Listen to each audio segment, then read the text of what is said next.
naon teu make Habib terus teu dipake ali gurusna. Eta ente penghargaan ka eyang anjeun ka Rasulullah. Diberikan jangka, baru sejak itu saya pakai Habib dan pakai ali gurus. Kawan-kawan di Jogja nggak ada satupun yang tahu bahwa saya Habib, nggak ada. Karena kalau tahu, wah mereka perlakuannya itu. Ya. Saya kalau minta ijazah nggak pernah saya ngaku bahwa saya putranya Habib Usman. Ajengan-ajengan di Jawa Timur, Jawa Tengah nggak ada yang mau kasih ijazah. Ada beberapa orang yang paham, ya. Misalnya Kiai Sodik Situbondo Utara, kemudian ada Situbondo Selatan Kiai Hasan, Situbondo Utara Kiai Sodik. Kiai Sodik itu 54 tahun puasanya, 54 tahun tahajud nggak pernah batal bayar. Jadi Pak Yai belum diundur. Sampai Habib mau kalau ditaku. Boten ya, dulu mana Habib meminta doa ke orang itu, boten ya. Saya sampai nangis, ya saya jauh-jauh datang dari Jogja gini. Dan saya mau memberikan ijazah, tapi doakan dulu saya. Coba bayangkan, itu tahu beliau, nggak mau. Ke Bah Maruli saya di Magelang yang main itu, Bah setunggal mau hiji we jasa boten sampai Habib. Nah, kalau dengan orang-orang terus terang saja, saya dengan kiai yang sudah masuk dalam tingkatan tertentu, termasuk Pak Abdul Salam, kajian kan memang dia saya nggak punya ijazah, paling nasihat saja bisa api. Ojo tambah meneh ya Muhammad SAW wis api, ojo tambah meneh ya turun aja wis sampean turun ojo luwih 4 jam ya wis tong ditambahan deui sare wis cukup 4 jam paling obat sapoe yang kita ngumpulin biasa kan. Jadi kemudian tambahan deui saya kalau hidup gitu juga saya cukup 4 jam. Nah, untuk minggu yang akan datang, tolong siapkan berjanji Sikudron, karena terus terang saja pengetahuan bapak-bapak tentang Habib ini masih sangat terbatas, sangat minim. Banyak sekali dimensinya. Baik, saya mulai yang pertama dari sisi tadi yang disampaikan oleh Pak Rusman, genetika. Baik laki-laki ataupun perempuan jelas ada tetesan darah Rasulullah. Gak ada yang berani mengungkap kenapa dari sisi Fatimah. Sebagian ulama kasyaf menyampaikan kalau sekiranya keturunan Rasulullah dari laki-laki pasti akan terjadi pengkultusan. Akan dikultuskan, akan diperlakukan seperti Nabi Isa. Nah, oleh karena itu diputus dari perempuan. Makanya terjadi perdebatan yang dianalogikan oleh para imam madhab, bagaimana Nabi Isa tidak dari laki-laki tapi dari perempuan. Terjadilah sebuah proses mubaharah. Tolong dicek nanti. Asyura 23 itu Mawaddah itu terjadi sebuah proses mubaharah yang diilustrasikan berkaitan dengan kenapa dzurriyyah Rasulullah dari Siti Fatimah. Kemudian yang ketiga, hampir semua kitab, baik kitab fikih maupun tafsir, banyak membahas khusus tentang dzurriyyah Rasul ini. Yang saya heran, Sayyid Al-Hamid justru yang dipakai literatur itu kitab-kitab Ibnul Qayyim dan kitab-kitab Ibnu Taimiyah.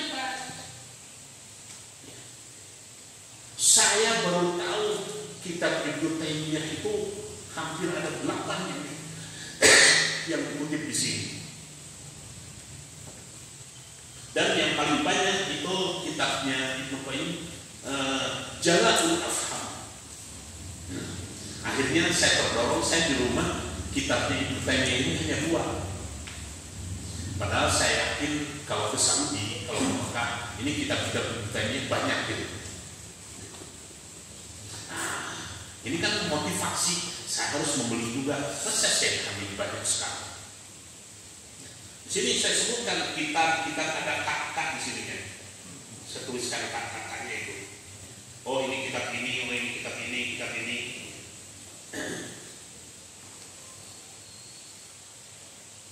Oke. Ya. Jadi dari sisi genetika seperti itu. Kemudian akar katanya ya, itu berawal dari kata alim Muhammad, keluarga. Ini enggak terputus. Ya. Memang perbedaan pendapat itu sejak awal sudah ada. Sejak zaman Rasulullah sendiri sudah mulai. Hanya dengan bijaksana hampir semua penulis pada akhirnya keputusan akhir Allah yang tahu. Terbagi 4 makna al. Hanya jumhur ulama termasuk Imam Madhab sepakat ke pendapat pertama. Yang dimaksudkan al di sini adalah al yang tidak boleh menerima sholawat. Nanti yang keempat termasuk apa yang disampaikan oleh Pak Kiki. Kalau di dalam kitab disebutnya untuk atqiya dan aulia. Tetapi itu hanya kelompok kecil saja. Apa kekhususan dzurriyyah Rasul atau tadi Ahlul Bait? Yang pertama tidak boleh menerima sedekah. Sedekah di sini yang dimaksudkan adalah zakat. Karena itu kotor. Yang kedua, tidak boleh menerima warisan Nabi. Bayangkan, Siti Aisyah datang ke Sayyidina Abu Bakar. Sayyidina Abu Bakar, kamu istri Nabi gak bisa. Yang ketiga, bisa menerima dari ghanimah 1/5. Nah yang menjadi persoalan, kalau tidak ada peperangan gimana? Gak ada.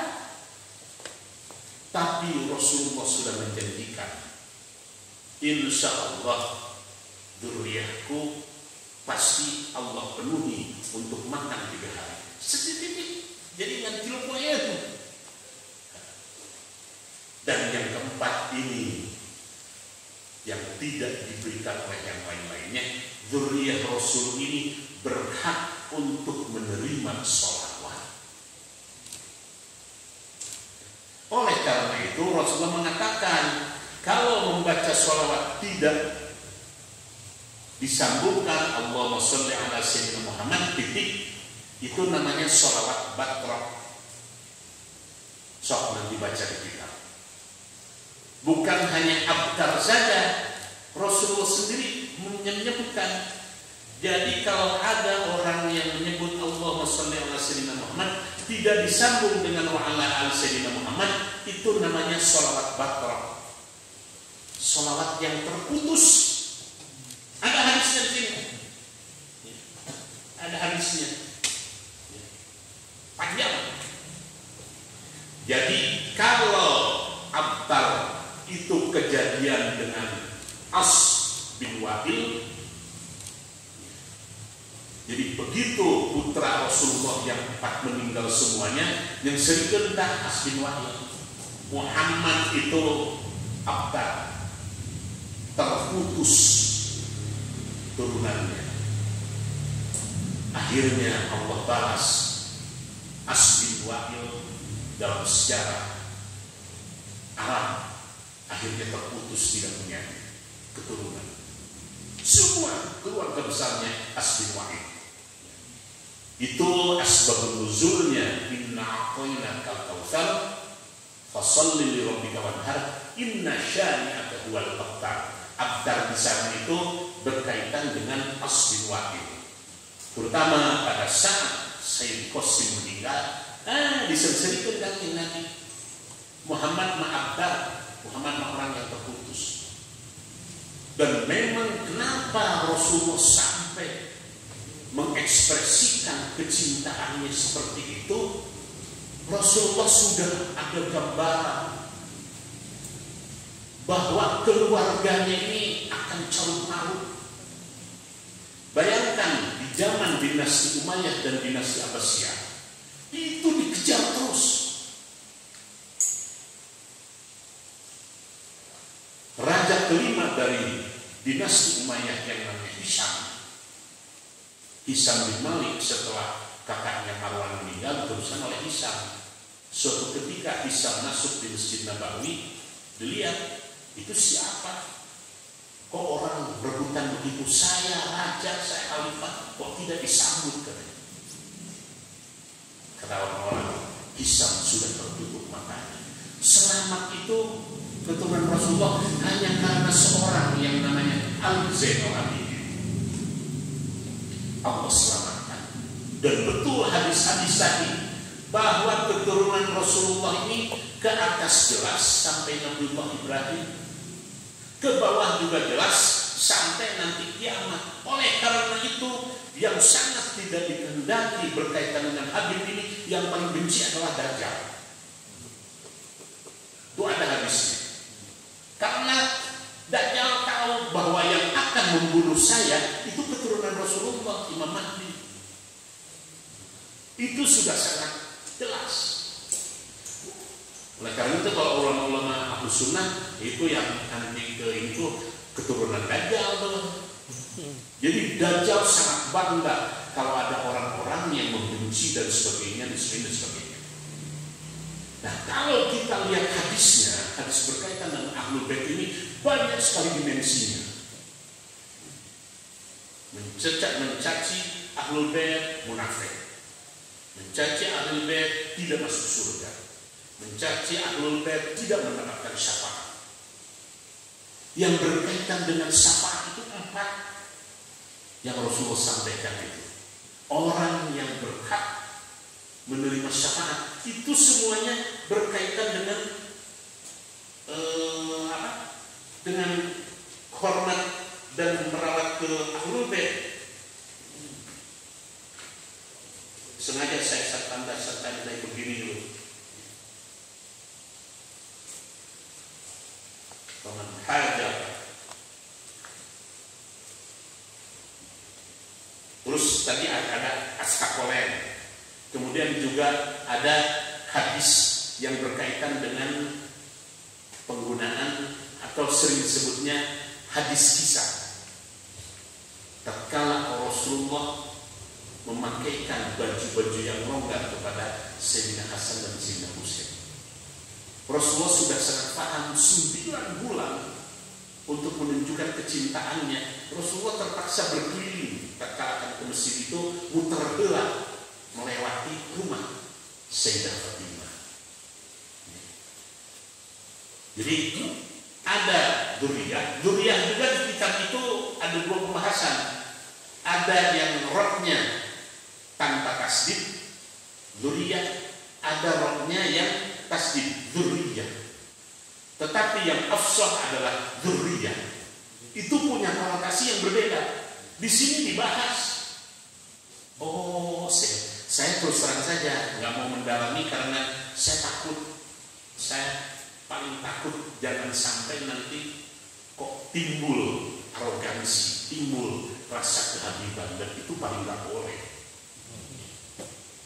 Paling nggak boleh. Maaf kalau yang pernah di Malang mungkin Dr. Habib Abdullah bin Fakih itu hafal 300.000 hadis. Hafal 300.000 hadis, hadis tahu semuanya. Tapi ada keangkuhan waktu datang ke sini, datang kontak ke almarhum Abah, Bib, tolong saya ini, tolong saya kontakkan dengan gubernur gini-gini, saya ingin disambut gini-gini. Ini paling Habib bener. Gak mau apa?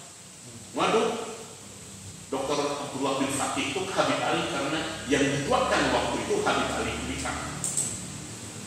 Usianya sudah 90. Beliau yang mengatakan ke anaknya Habib Muhammad siap-siap, nanti kita jam 10 akan proklamasi. Proklamasi di mana, Pak? Iya, jam 10 pokoknya hari Jumat itu. Jangan keluar dulu, nanti sholat Jumat. Jadi jam 6 pagi Habib Ali itu sudah meramalkan bahwa nanti jam 10 itu akan proklamasi, Bung Karno dan Bung Hatta akan nenteng ini. Wah, dan banyak lagi Pak karamahnya Habib Ali itu. Ngadu sama Habib Ali, dipanggil apa? Usman, begini, iya Pak. Kenapa? Ya, itu kan bukan watak Rasulullah. Rasulullah nggak mau, bener kamu dimarahi Habib Abdullah. Karena marahnya kamu nanti bisa-bisa sakit ingatan. Habib Abdullah itu 3 tahun sakit kepala. Dan yang bisa mengobati lagi nanti Habib lagi. Yang bisa mengobatinya namanya Habib Ahmad Tempel Magelang. Habib Ahmad Tempel itu maaf ya agak orangnya ini. Oh iya yang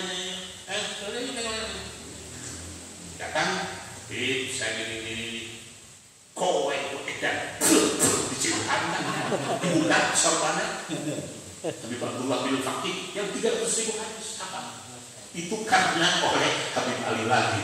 Oleh karena itu saya kata Abah kadek ulah ngomong sesama Habib Oke gitu. Mana benar mana salah orang itu jelas. Tong gak gitu. Jadi memang Habib udah Habib gitu. Saya berapa kali Habib Rizik, saya gini, udah kita beda. Silahkan bagi tugas ente dengan cara keras, ente lebih banyak nahi munkarnya, biarlah saya amar ma'rufnya. Udah aja, mana emang ya Habib Kribo ya, sebenarnya orang ke era, aduh, jangan masuk loba mental, loba nanya, kalau Habib Bogor, aduh, lamun datang, tapi bijaksananya. Apa ya pernah datang satu pol minta duit langsung waktu itu masih besar minta uang 3 juta akunnya habis kasih sama apa ya dengan Burhan kan Mang Imam nyarikan apa aja ada apa cuma Habib ngaku-ngaku kayak ngaku-ngaku ada juga naon geus kurang mana hargaan pokoknya marinan semua Habib keun. Jadi orang ulama aja mana gara-gara itu jadi orang terikhlas. Bisi orang teh kamari anu jakat anu naon teh geus ikhlas. Namun salah naon ge da urang nanya oge dari mana Habib. Bicarakan malah dengan imannya. 3 juta waktu itu tuh besar di 3 juta tahun 80-an. Hampir sama dengan ONH. Bicarakan dengan imam. Kok ya kan Habib Bogor mah Habib Bogor Cianjur gitu kan mereka duit terus kawin parawan Cianjur tapi aku Habib kan dan satu orang Cianjur soalnya dalam mulai Habib teh saya kan pernah ceramah di warung kota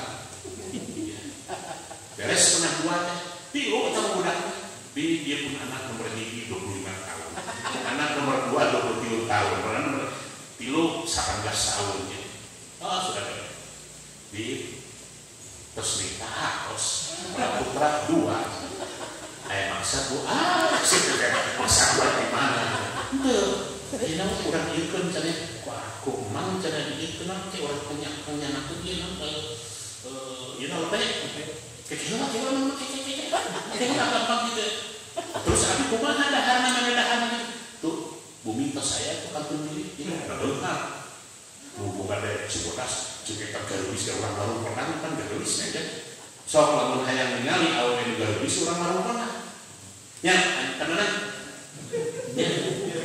jarangtung koneng deh kan aduh eta tilu eueuh goreng urang dieu mana dipilih kan keke abdi wangsul heula jeung geudeug kapun bojo moal aya pamajikan ngaikinan pas kumaha pikiran kayaknya teu perlu ya sok sesa-sesa kali oke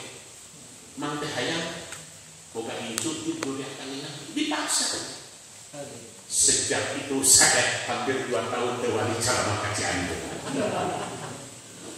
Dipaksa malam etak kene. Aduh, curang, masya Allah. Nah, yang kumaha bersama lah kamu. Nah, dari nomor gigi, nomor 2, nomor 3, gitu. Di mana dia songget? Di mana? Nah, itu kan salah sebetulnya. Saya udah jelas sudah punya suami, sudah punya istri, udah anak, gitu kan. Kalian cuma, aduh, mah, abi kumaha, tadi kilir nanti kiki. Habib mah, sebulan sekali kita naon atuh cek. Dari itu bumi tos dieukeun. Nah, terus abi mana dahar? Tuh kudunya makan. Tuh mang sawah kene 12 hektar aja Habib. Kumang dibagi ke mang aya 80 hektar, kita ngomong Habib bersama.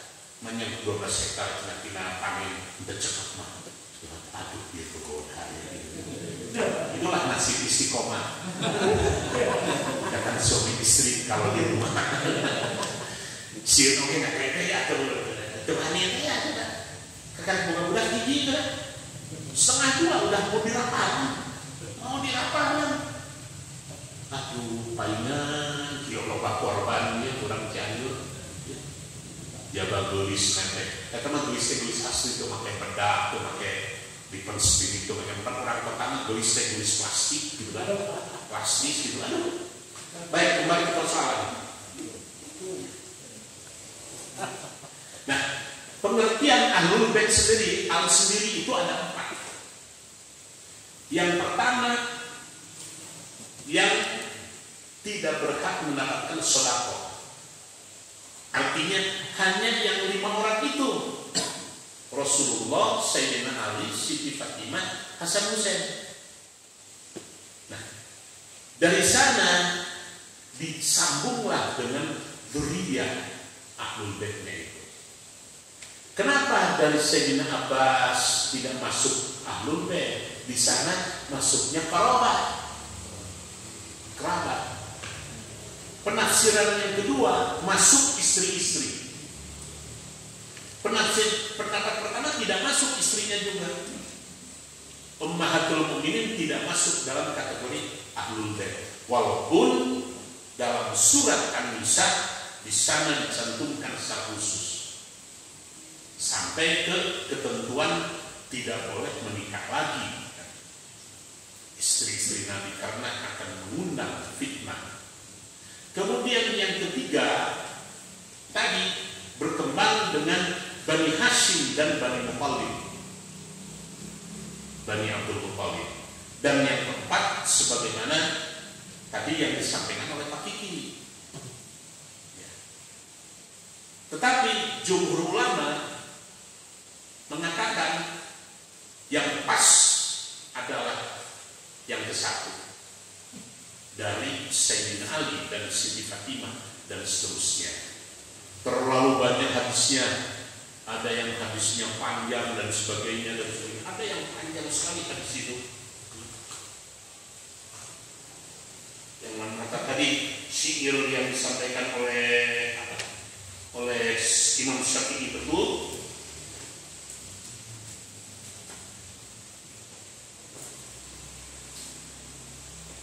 Ada yang la yu'minu abdan hatta akuna dan seterusnya.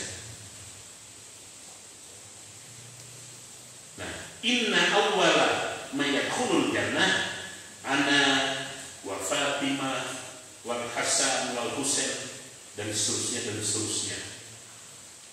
Ada man arodat tawassul, ini yang tawassul.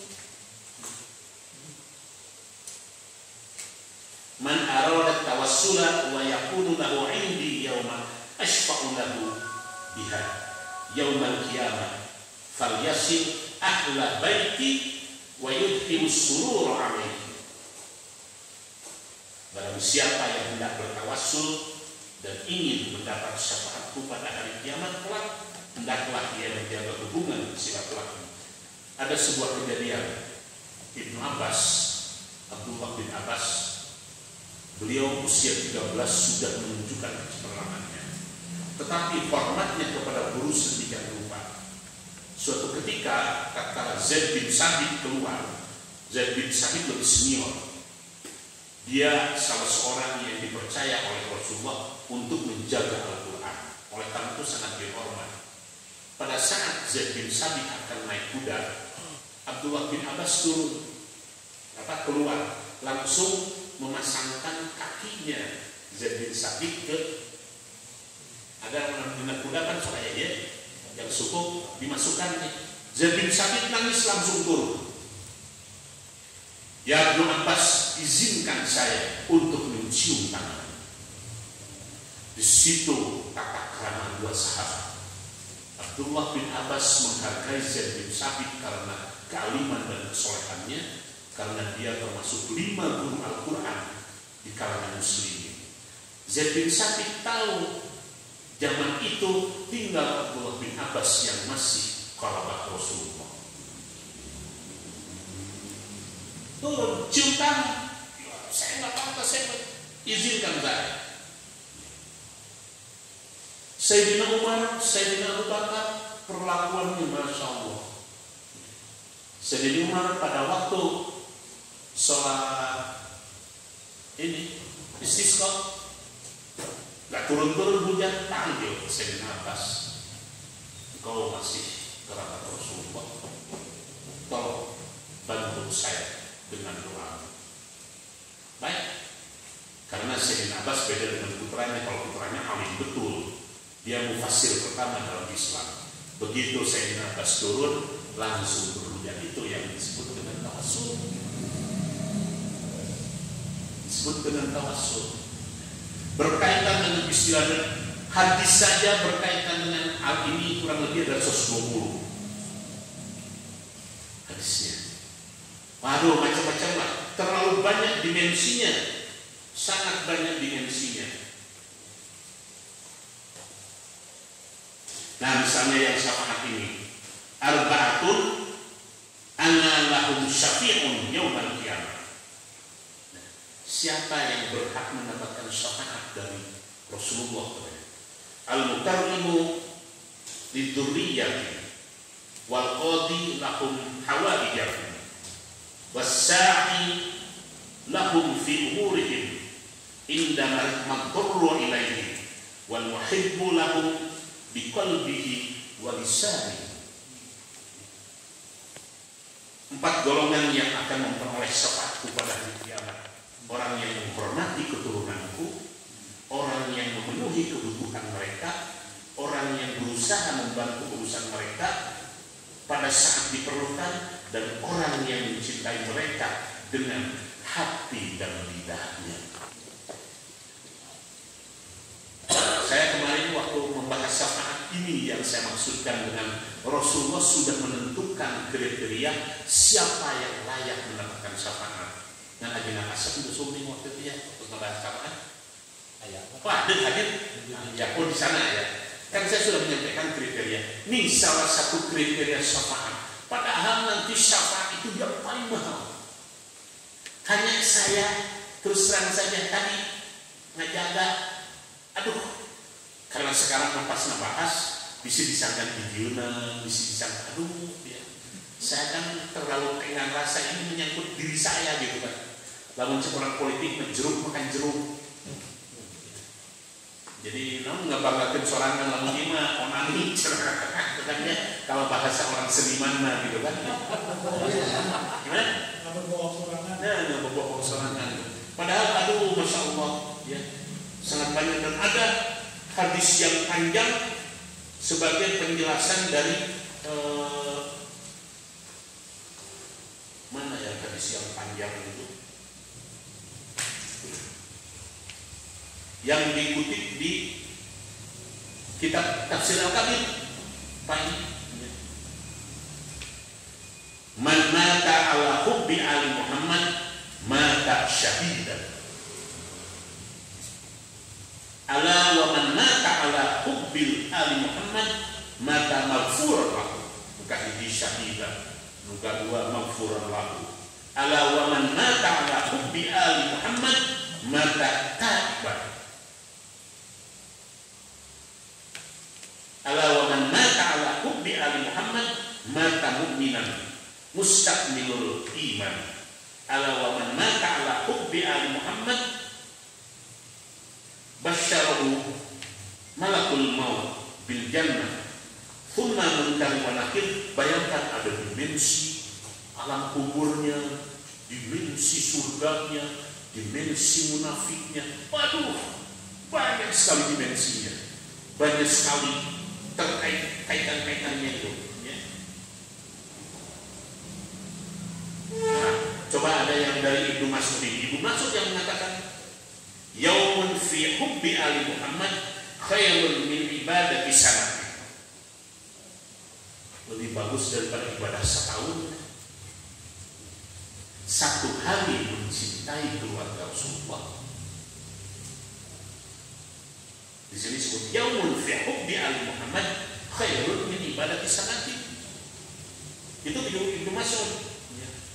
Terus ada yang dari Abu Hurairah, khairukum li ahli baiti min ba'di. Terus yang yaridul hawda ahli wa man ahabbahum min ummati kahataini as-sababatain. Jadi nanti itu di surga ada yang namanya ring. Kalau presiden itu ring satu itu harus betul-betul steril. Yang boleh dekat dengan presiden itu hanya orang-orang tertentu. Ring 2 baru lapis berikutnya. Ring 3. Nah, orang Mekah bagian ring 5. Ring 5. Tetapi Rasulullah yang ada di ring 1 itu 4 golongan.